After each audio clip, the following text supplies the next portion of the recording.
Hello, my name is Christopher Renstrom, and I'm your weekly horoscope columnist here on Astrology Hub. And this week, I wanted to talk to you about the Venus-Neptune Square taking place on July 14th. Now, they say that beauty is in the eye of the beholder, but are you better off being beauty, or are you better off being the beholder? That's the question I want you to think about as Venus approaches her square to Neptune. Now, Venus-Neptune squares are said to be the most deceptive of all astrological aspects. They're often associated with things like Ponzi schemes, or with someone leading you on romantically, or someone ghosting you, saying that they're going to show up and never really showing up at all. Okay, so all of these notions of deception, of being led on, are often associated to Venus squaring Neptune in the sky.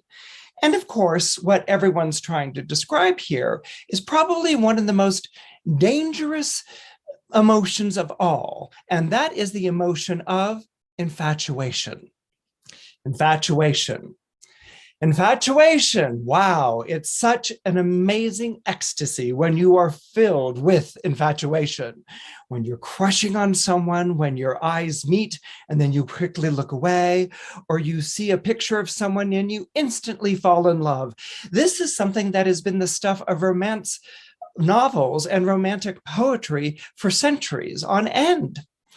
But something that our society regards as, kind of silly and frivolous, this idea of infatuation, it's amazing the kind of staying power that it really has.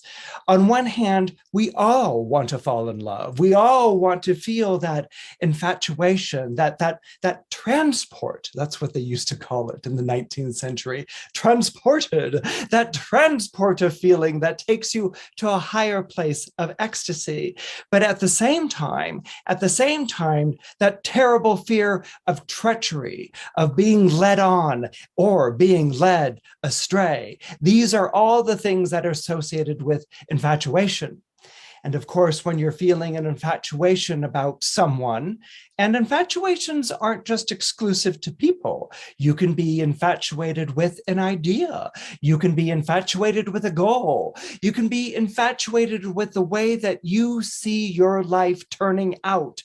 These are all infatuations. These can all be fantasies, all things that loved ones and friends try to talk you out of by giving you sobering warnings or by saying that you're simply not in possession of your senses.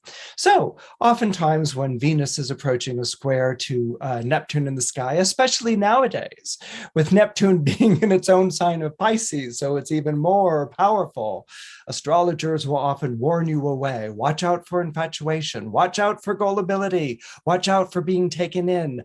Watch out for being taken to be a fool. These are all things that we will warn about, and with good reason, because in some degree they can happen.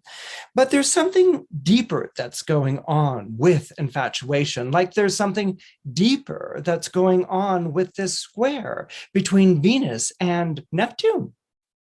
Squares, as we know, are combative energies or competitive energies.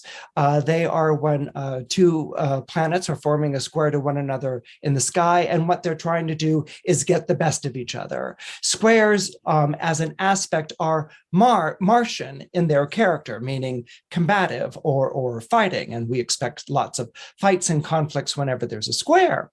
But not all planets fight in the same way, and not all planets bring about a recognizable conflict. The conflict that happens when you have, for instance, Venus in Gemini squaring Neptune in Pisces, Venus is the planet of attraction. Okay, so Venus's job as the planet of attraction is to bring people into your life. The more people she brings into your life, the better, because these are people who are going to support you. These are people who are going to agree with you. These are people who are going to be on your side. And these are people who love and care for you. So Venus brings these people into your life. Outside, and usually the province of Venus is anything outside the family. So Venus doesn't really talk about your siblings or your cousins as much as Venus is about befriending or people coming into your life and just thinking that you're the most fabulous thing, and you see things so similarly. This is Venus's power of attraction. And of course, we know of Venus as being romantic, that she will bring in lovers and she will bring in romance. And again, the whole idea is to get you and a lover or a partner together, to get you together on the same page. This is what Venus is trying to do. She's bringing someone into your life to be with you, to partner, to pair. This is not what Neptune is doing.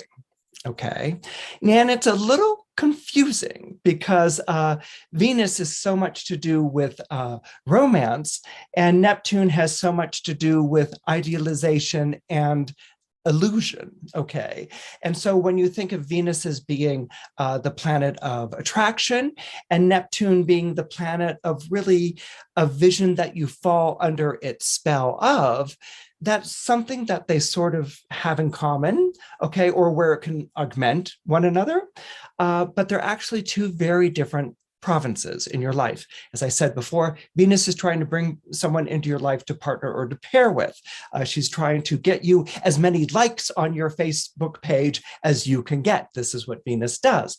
But Neptune rules over the other world. Neptune rules over the invisible world. Neptune rules over the spiritual world, the world that we cannot see, the invisible world we cannot see, but a world that we know is always there, even though it cannot be explained. Now, the interesting sort of thing about this is that Pluto, for instance, we associate as being, we associate it with the planet of the underworld. We associate it with the realm of the dead. You know, when you died, you went down into the underworld according to Greek and Roman tradition, and there your soul was judged as to whether it was going to be a good soul or a bad soul, and divided into those two camps. Neptune, when it was discovered in the 1840s, coincided with the spiritualist movement here in America. And so Neptune was this whole idea that when we died, our souls went to a higher plane. It went to an invisible plane. And in some cases, the souls continued to live on this spiritual plane, the idea of the dearly departed. And they were the dearly departed because you could almost speak to them through a seance or someone who channeled or did trance work in a correspondence, you know, dearly departed or dearly beloved. And there was this idea that souls were living at the same time as you, but not in the confines of time. So Neptune was this supernatural, invisible realm that lay beyond life, but wasn't dead. It was actually living, and you could contact souls of people who had died in your life, and they could sort of speak to you as guiding spirits to help you to live a better life. Not only would they bring you comfort in many of the seances that were held in the Civil War and post-Civil War period that were associated with spiritualism, not only could they bring you comfort with good news of the life beyond this, but they could also provide you with guidance. Watered down to a very simple, returning back to our aspect of Venus square Neptune, Venus is bringing forth this idea of love, of finding your lover, of finding your amour. Okay, but Neptune's idea is that it's not of this world, but it's going to be of the other world. Okay, and so this is where the notion of idealization or over romanticization comes into play in the more traditional interpretations of a Venus and Neptune square. Venus is always pulling for this world, and Neptune is always pulling for the supernatural world or the higher planes or the realm that's invisible that you know is there, but you can't touch or feel, and that lives beyond the world that we are living in. So there is always going to be this idea of reaching for something that you cannot have with a Venus-Neptune square, which gets back to the question that I originally asked. If beauty is in the eye of the beholder, is it better to be beauty, or is it better to be the beholder? And this is what you're going to see playing out this week. If you are beauty in the equation, then you are the object of someone else's desire. Okay, that means someone's crushing on you, someone's longing for you, someone's convinced that you're the best thing since sliced bread, someone just wants to be near you because you're a very inspirational sort of figure. You may or may not know this.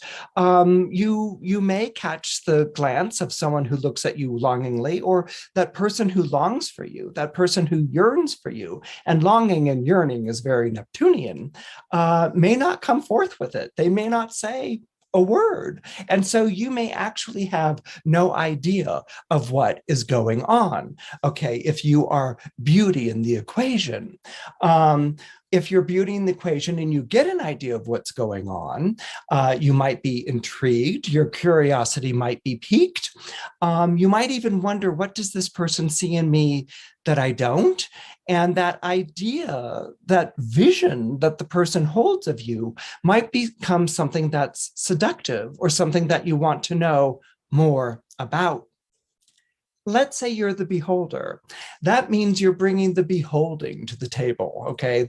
This might be, this is the other side of the Venus-Neptune square that's taking place. Beholding means to yearn. Beholding means to long. Beholding means adoration, okay? You fall upon your knees. Now, we don't, when we're crushing on someone or see someone we like or whatever, we don't really fall on our knees, although we might recoil in a kind of embarrassment or shame, or, you know, what if that person came over and said hello? We want them to come and say hello, but at the same time, we don't want them to come and say hello. It makes us burn, you know, so we might actually be more comfortable yearning for them at a distance, longing for them at a distance. There may be something in which we really don't want them to come closer to us, because this feeling of ecstasy, this feeling of longing, this feeling of yearning is so powerful that it can make us feel embarrassed. Adoration can make you feel ashamed because you feel so overwhelmed by something that you see as being so much more magnificent than you. Now, some people stay in that place, you know, they might have a secret crush or yearning which they never disclose, or some people may sour, you know, that feeling of longing and learning and yearning may take over to the point of like, well, now, you know, you're not as good as what I thought you were. You're not as good as what I visualized. You've disappointed me, you know, and that can be sort of like the dark side of the yearning. This kind of, you know, it's wanting to be released from the spell, or it's such a commitment to the spell that when they get to know the person, it's a disappointment, and so the spell must live on longer than the person, and longer than the fleeting crush the person has disappointed in some way. And what that's in reference to is the idea of a muse. And a muse was a goddess. There were 9 muses, and they were the goddesses of arts and sciences. And they were always the figures who inspired artists to paint great paintings or scientists to conceive of great thoughts. So muses are goddesses. They're supernatural. You cannot hold them. You know, a painter can be inspired by a muse to paint something marvelous and wondrous, but that's not exclusive to that painter. And that's not exclusive to that painter's lifetime any more than a scientist. A scientist can be inspired to come up with an incredible theorem, equation, invention, system of making things work curing something, but this science, this muse of science has not given it to that scientist alone. They are not the only person who would be inspired. That scientist will pass away, and that muse of science will continue to inspire future generations as more theorems are formulated and more inventions are conceived. So again, this takes us to the supernatural world, where Neptune is always standing outside of our mortal world, but always entices us, invites us, asks us to come forward. And again, you might think, well, why is a crush on the level of this? But a crush, or when you feel that rapture, when you feel that infatuation, ask anyone who's felt it. I'm sure you have felt it. The veil drops, and all of a sudden you're beholding or you're feeling something which is so much more than you. It's not a passion, it's not a passion where I must have. It's this breathtaking awe because you are standing in the presence of beauty. This is what happens with an infatuation. So I was thinking, what would be a sort of example of this? And of course, you have to think of the obvious example of this Venus-Neptune Square, of this awe in the presence of beauty and what it goes on to inspire as a muse. And well, to me, the obvious example is Dante and Beatrice. You may be familiar with Dante from Dante's Inferno. It's a very famous part of a poem, which is called the Divine Comedy, where Dante is this Italian poet who descends into hell and is guided through hell, where he visits people in their torment. That's the one you always read about or see pictures from, because it's people in hell and torment, and that's like so fabulous, and everyone like gets into torment. Okay, so there's Dante's Inferno, but there's also Dante's Purgatorio, Dante in Purgatory, where he's guided through purgatory. And then there's Dante's Paradiso, which is Dante in paradise. And this is very important because Dante's guide in the Paradiso is Beatrice. Beatrice, the woman, the girl that he fell in love with when he was just a kid. Now, there's been a lot of back and forth as to whether Dante and Beatrice knew each other, but pretty much it's understood that they did, that actually they were neighbors. They had sort of like neighboring Italian summer palazios, okay, in the late medieval period, or medieval period, okay. They had sort of like neighboring summer villas, okay. And she was 8 and he was a year older. He was 9. And again, we don't know how much they really talked to one another. They probably did, but as kids.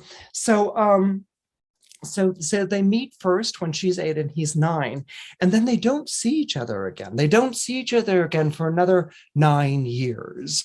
And 9 years later, Dante happens to see Beatrice walking down a street or crossing over a bridge, over a canal or something like that, urban environment, and she's accompanied by 2 friends, and he's struck. He had always had this, he had always had this love for her, but he sees her and he's struck. He's struck with this, like, he loses his breath. How many of us have lost our breath when we see someone that we adore cross our path, whether it's a celebrity or someone we're crushing on, we lose our breath, the heart begins to race. And she recognizes him, and she recognizes him, and she stops and she greets him, and she wants to begin a conversation, and Dante turns around and runs away. Okay, so he freezes on the spot, he turns around and he runs away. Okay, and there are evidently 2 other occasions. One is a church, the other is a festival, where they meet again and they have like conversation and things like this. So he's not a complete loser, and having, she does know that he exists, but he is enraptured with her existence. He is enraptured with her existence. And she goes on to become this extraordinary inspiration in his soul and in his heart, so much so that he is devastated when he learns that she has died at the age of 24. They had both married other people. I don't think there was ever, well, there was never a romantic thing between them. I don't think she ever knew what his feelings were. But he's 25, she's 24. He learns that she dies when she's 24. He learns that she dies when she's 24. And he's heartbroken. He's absolutely heartbroken. And so before around that period, he writes a collection of poetry to her called La Vita Nova, which means the new life. You know, he's transported by her into a new life, and he writes this love poetry to her. But it's poetry written in the courtly love style, you know, exalted love and idealized. But then she dies, and he loses her. And that's when he conceives of the Divine Comedy, this journey down into hell, purgatory, and then paradise to heaven. And it goes on to become one of the great masterworks of the Western canon. And Beatrice appears to him. It's kind of, if you remember A Christmas Carol, remember how the three ghosts show up and they show Scrooge Christmas past, Christmas present, Christmas future. That's exactly the motif that's going on here. Virgil shows him hell. I forget who shows him purgatorio, some person. And then Beatrice comes at the end and brings him up to the heights of paradise and takes him through the 7 spheres of heaven, the 7 planets, the 7 heavens. Okay. And there he goes and he discovers, you know, what life is really all about. So here we have, you know, a story. He's infatuated, crushing. He cannot talk to her. She dies. He's full of heartbreak, and it introduces a fascinating idea, which is the idea of the muse, the idea of the beloved, the idea of someone who you love so much that they become a figure of inspiration to you. Now, on one hand, that's very romantic, and that's really wonderful. Dante writes a great work as a result of it. We can't even begin to name all the painters who've painted their great masterpieces because of muses, because of people that they felt so moved by and inspired by that they have to create. But at the same time, we don't really know the life of the person who inspired. We don't really know the life of the muse. Did they have any idea? Did they even like this person who was adoring them? You know,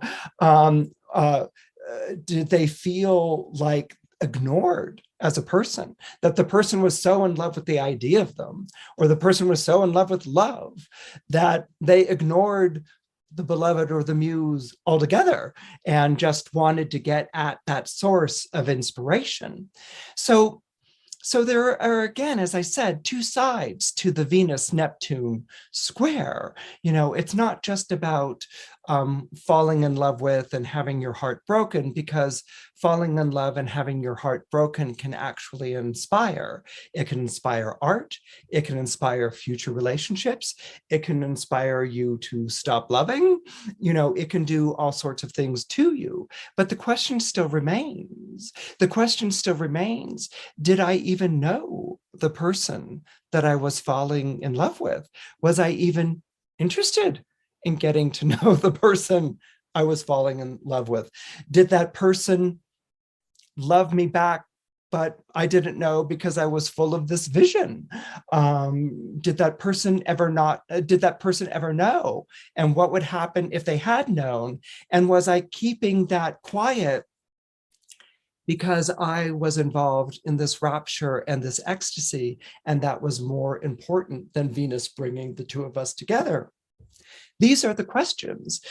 These are the questions that I want you to contemplate as Venus squares Neptune on July 14th and in the days and weeks that follow that profound square.